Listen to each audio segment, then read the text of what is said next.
Guess what the Shrine and Senior Bowl reviews say? You are Locked On Trojans, your daily podcast on the USC Trojans, part of the Locked On Podcast Network, your team every day.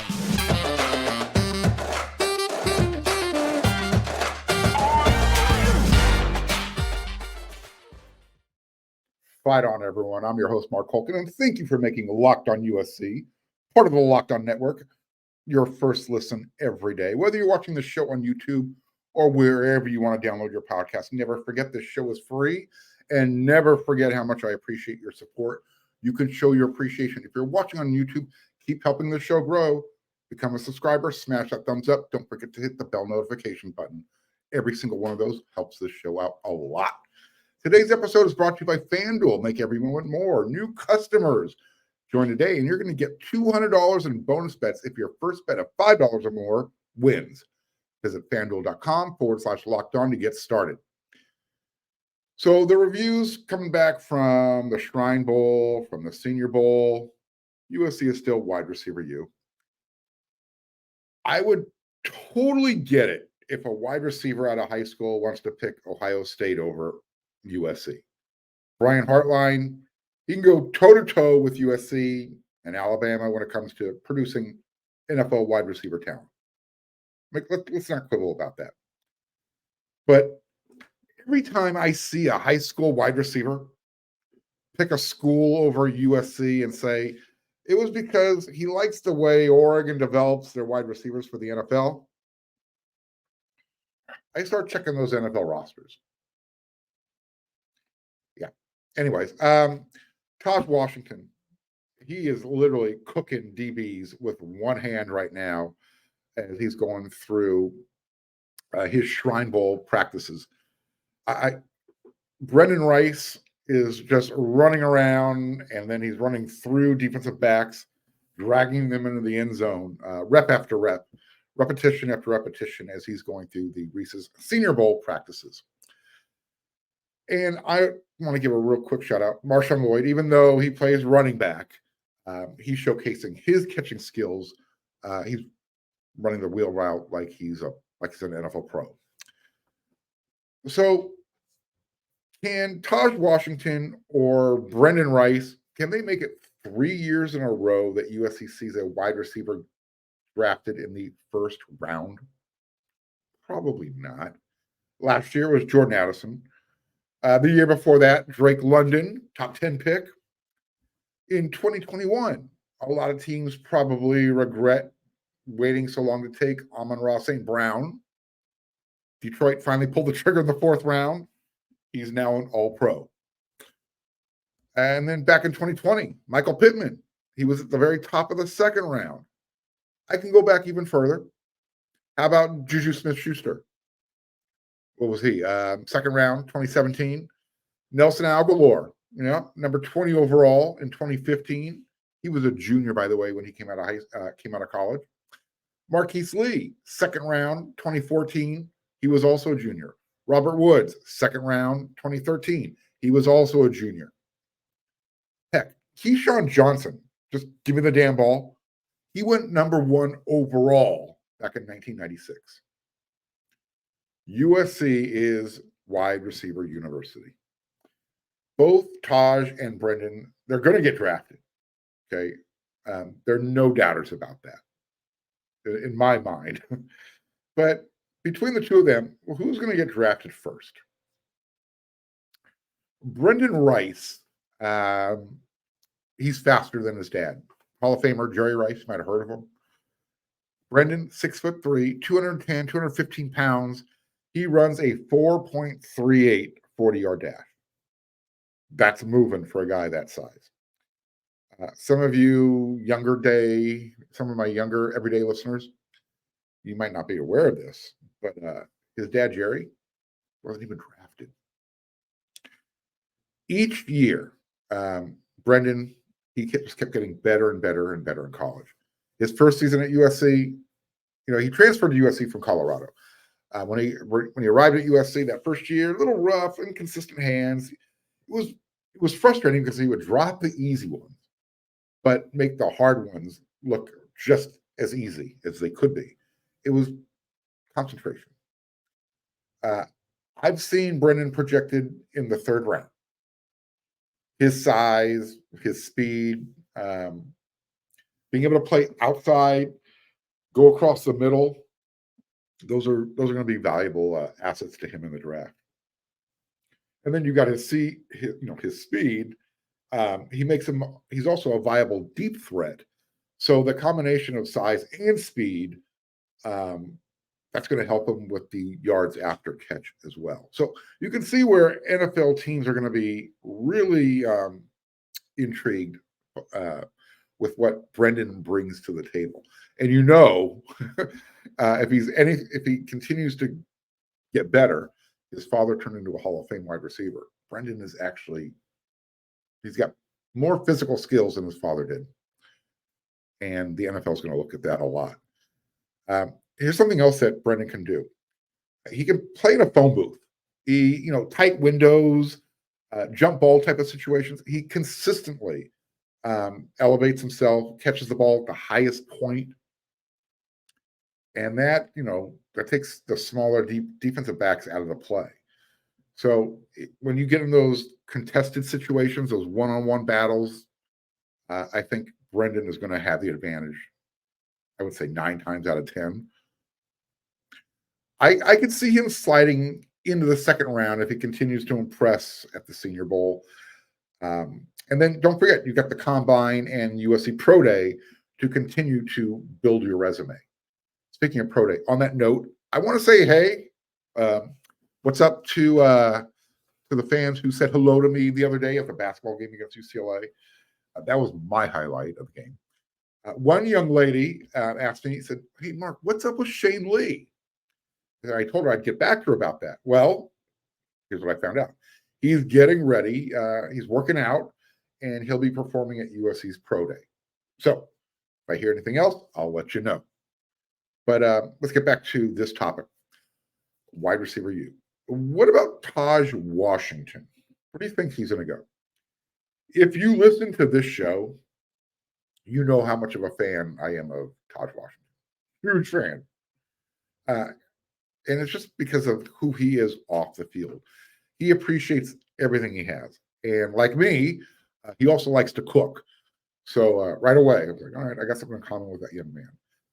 I saw a Shrine Bowl practice highlight the other day, and Chef Tahj, he was cooking with one hand, literally. The defender was yanking on his inside arm. So what Tahj did was he just kept kind of breaking it to the outside, reached up with that outside arm, snagged it with one hand, touchdown. Tahj isn't as big as Brenden Rice, 5'10", 175 pounds. He also runs a 4.4 340, so he's got the scoops. He's got good feet. In 2021 at USC, he played in 12 games, 54 catches, 600 yards, and he had 1 touchdown. And as a senior in 2022, he hooked up with Caleb Williams, 13 games, 45 catches, 676 yards. He increased his yards per catch to 11 yards, from 11 to 15 yards, and he also jumped up to 6 touchdown passes. Fifth-year senior this past season, 2023, he and Caleb were on point with each other. To my recollection, if there was an important pitch and catch that was needed, it seemed like, boom, let's go find Tahj Washington. Let's keep moving the sticks. Again, fifth-year senior, 12 games, 52 catches, 963 yards. He increased his yards per catch up to 18.5 yards. And again, finished with 6 touchdown passes. Again, you listen to the show with any type of regularity, I've talked about Tahj in the past, very unselfish guy. He would give you the shirt off his back, and he already has a rep on the field when it comes to being unselfish. He's a willing blocker. NFL teams love wide receivers that can block and help with the run game. And he's got some really long arms, too, for a guy his size. So that allows him to play bigger than who that 5'10", 5'11" stature that he has. And look, line him up in the slot. He's just going to cook guys. You cannot keep up with him. He's not going to go in the first round. Probably not going to go in the second round either. I think the high benchmark for him, if he can get up to that third round, I think that's where he should go. I've also seen him in mock drafts going as an undrafted free agent. I've seen him anywhere in the 5th and 6th round. So we'll see what happens. Everyone thought Amon-Ra St. Brown was too small. Look at him now. All pro. The Washington Huskies, they're going to have a great NFL draft from the wide receiver position. You got Rome Odunze, Jalen McMillan, Jalen Polk. The Buckeyes got probably the number 1 wide receiver in the draft, Marvin Harrison. It doesn't matter if USC recruits wide receivers out of high school or if they transfer to USC. When they leave, they're going to do well in the draft. They're going to do well in the NFL. So make no mistake about it. USC is still wide receiver university.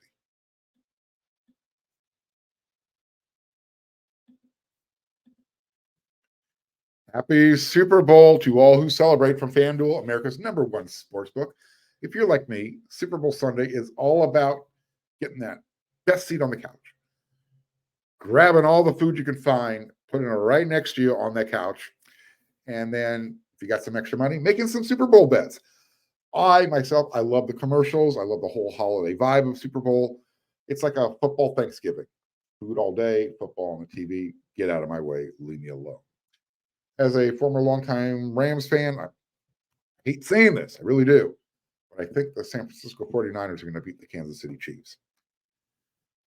FanDuel has a bunch of ways you can win. And not only can you bet on who's going to win the Super Bowl, but FanDuel also has bets for which players are going to score a touchdown. So if you like to do those prop bets, head on over there. You can also decide how many points are going to be scored. And if you're a new customer, join today, and you're going to get $200 in bonus bets if your first bet of $5 or more wins. Just visit FanDuel.com/lockedon to sign up. That's FanDuel.com/lockedon. Make every moment more with FanDuel, an official sportsbook partner of the NFL. Locked On has launched the first ever national sports 24 hours a day, 7 days a week streaming channel on YouTube. Locked On Sports Today is here for you 24/7, covering the top sports stories of the day with the local experts of Locked On, plus our national shows covering every league. Go to Locked On Sports Today on YouTube and subscribe to the first ever national sports 24/7 streaming channel. We talked wide receivers. Let's talk about the running back room for a minute. USC is more than wide receiver university. The Trojans have had some pretty good running backs come through Troy over the years. Maybe you heard of a few of them. Mike Garrett, Anthony Davis, O.J. Simpson, Ricky Bell, Charles White, Marcus Allen, LenDale White, Reggie Bush. Again, those are just the ones off the top of my head. USC made her bones winning national championships and Heisman trophies. And her first nickname was Tailback U because of those names I just mentioned. The game has changed a little bit over the years. USC likes to throw the ball a little bit more these days, but running backs are still a vital part of the game. However, these days, I think you're not going to ask your running back to carry the ball 30 times or more. Those days they're gone.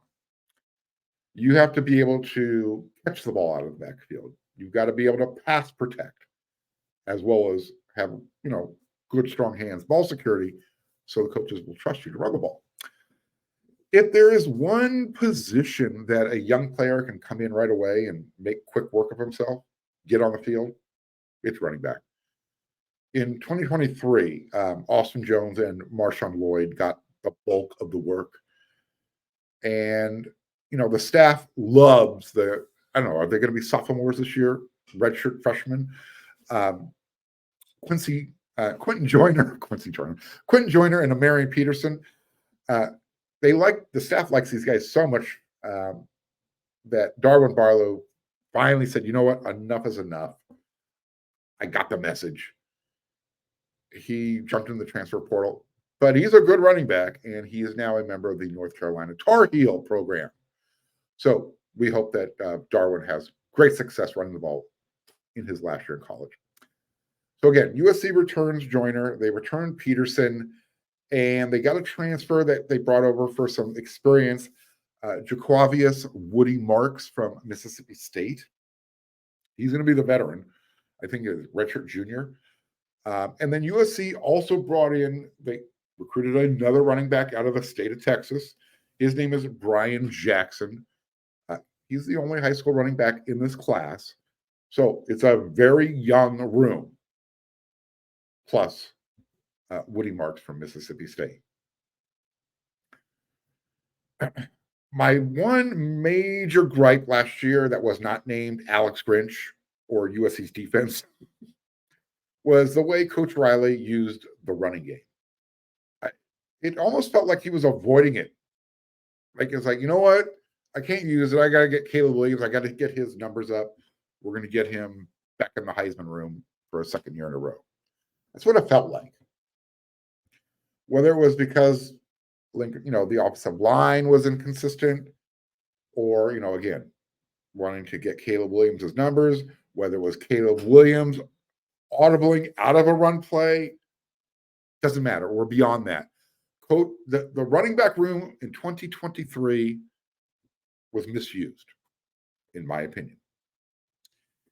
Instead, look, let me give you just a few examples. Instead of using it against Colorado when they were up big on the road and draining the clock, just, get out of there, get the win, go home, he stopped running the ball.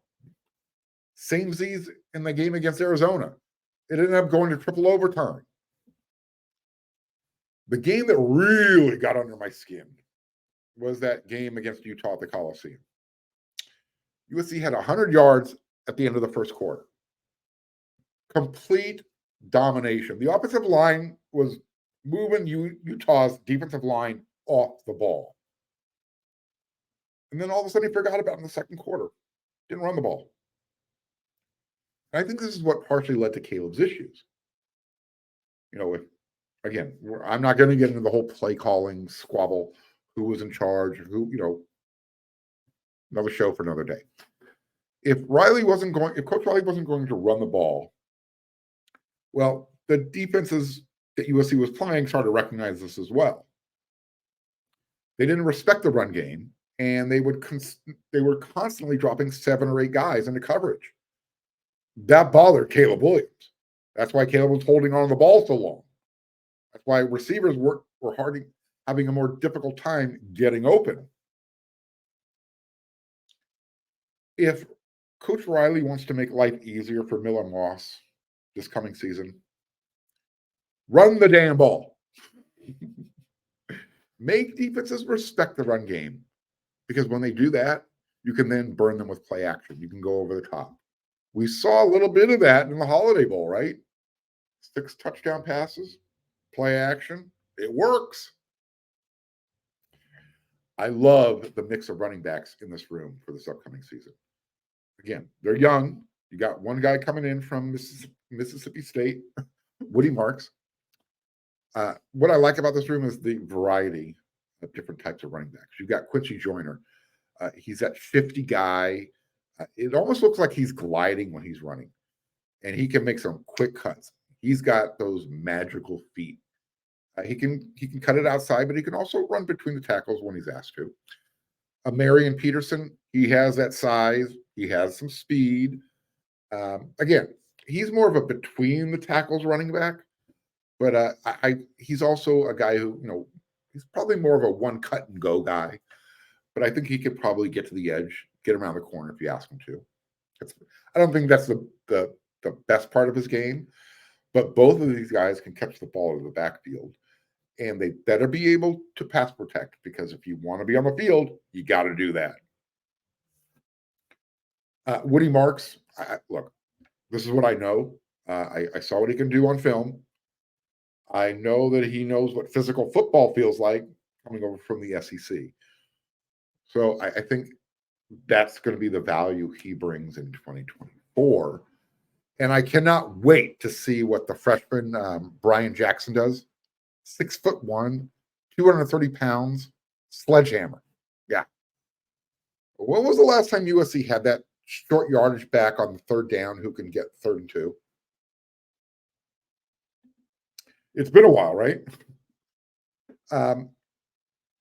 So yeah, having that, I don't know, I call him a sledgehammer. The guy who, I get he's a freshman, but he's big. It's been a while since USC's had a running back of his stature, 6'1", 230 pounds. Someone who definitely you want to say, you know what, go get the first down between the tackles. Caleb Williams, he's gone. But Riley is, Coach Riley, he's still the play caller. And the passing game is still going to be lethal. Let's have no doubt about that. But I don't know. How about a 1,000-yard, 1,500-yard rusher this year? It's been a while.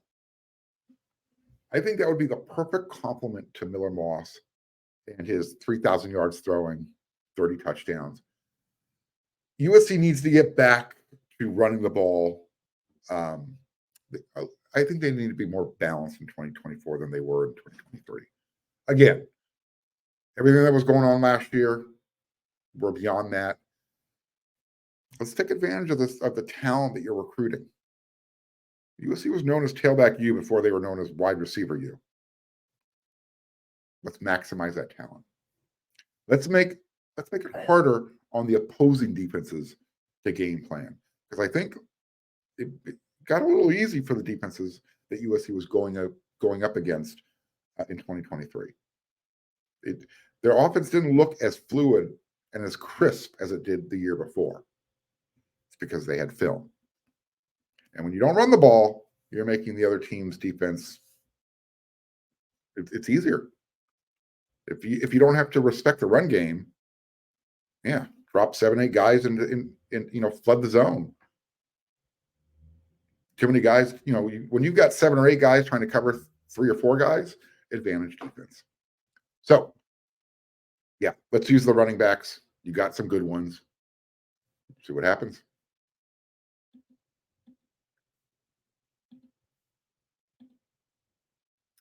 I know we come to sports to escape real life, but let's talk for a minute about preparing for real life. According to the FDA, pharmacies are running out of antibiotics like amoxicillin. And right now, that's not a good thing to happen because they're anticipating one of the worst flu seasons in a while. So can you imagine a more helpless feeling than if you or one of your kids got sick while a supply chain issue kept them from their real life-saving medications they needed? Thankfully, they'll be okay because of Jace Medical. The Jace case is a pack of 5 different antibiotics that treat a long list of the bacterial illnesses, including UTIs, respiratory infections, sinusitis, and skin infections, among others. Visit jacemedical.com and complete your physician encounter. It'll be reviewed by a board-certified physician, and then your medications will be dispensed by a licensed pharmacy at a fraction of the cost. It's never been more important to be prepared than today. Go to jacemedical.com and use offer code LOCKEDON to get $20 off your order.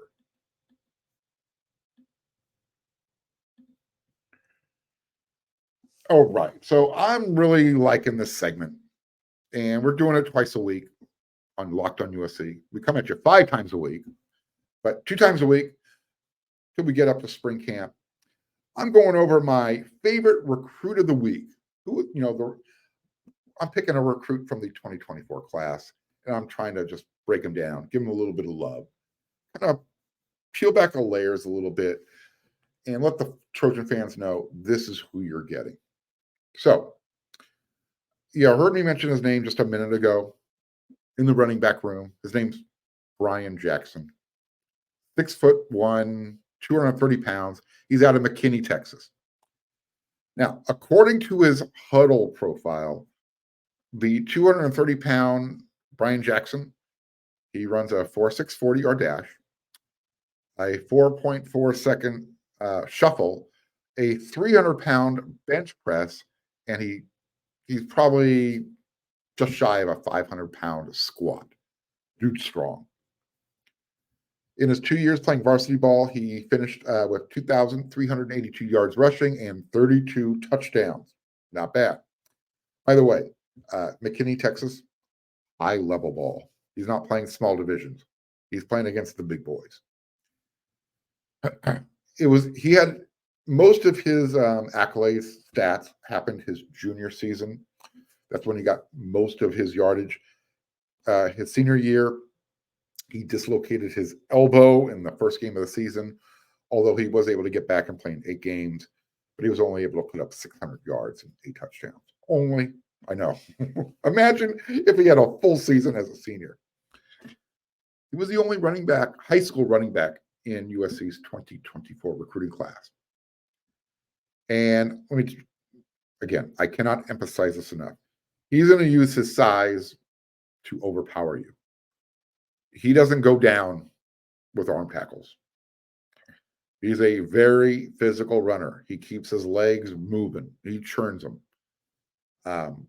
Again, does not go down on first contact. He will look to lower that shoulder right into the defender's chest. And, you know what? If you give him enough space, if you commit too soon, he's got a spin move that he'll use on you. And, excuse me, he looks like he's a pretty good receiver out of the backfield. Saw some highlights. He's catching the ball over his shoulder. That'll get it done, right? Pretty flexible. And if you want to be a good running back, you've got to be patient. He shows patience. He sees the hole, he hits it. So you want to use him in the passing game. I think this is the guy. You're probably not going to run him on some deep wheel routes, but use him in the screen game. Because one-on-one, he's not going down with a cornerback. And a nickelback, he's probably going to need some help too. Here's what I like about him. Really quick feet. And you don't typically see quick feet from somebody who's got as much, I don't know, how do I put this? He's got a thick undercarriage. Really, really built well from the waist down. Thick legs. So again, bruising running style. And this might be unfair of me, but he reminds me a little bit of LenDale White. LenDale might have been maybe an inch or two taller. Look, either way, Coach Kyle McDonald, he knows where to mine diamonds in the rough because either he's good or he's severely underrated. On3 rates him as the 637th best player nationally. And On3 also thinks that there are 50 running backs who are better than Bryan Jackson. They have him rated as the 51st best running back nationally. Again, let me make my point crystal clear. I said it on yesterday's episode of Locked On USC. If you're picking between USC, Texas, Oklahoma, Tennessee, and Baylor, those were his final 5 choices. You're good.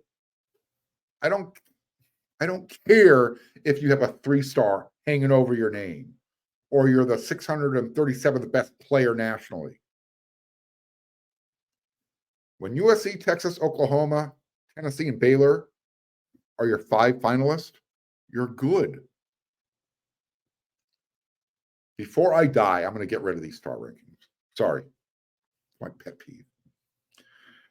So again, all those rankings, they mean diddly squat, period. Here's the thing for Bryan. The competition, it's wide open at USC in 2024. You've got the 2 sophomores, redshirt freshmen. They saw early playing action in 2023, but they didn't get a whole lot more towards the end of the season.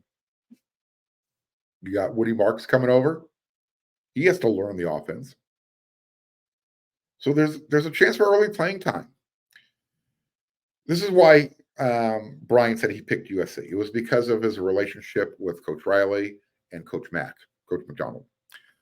Coach Kyle gave him his first offer when he was in 8th grade.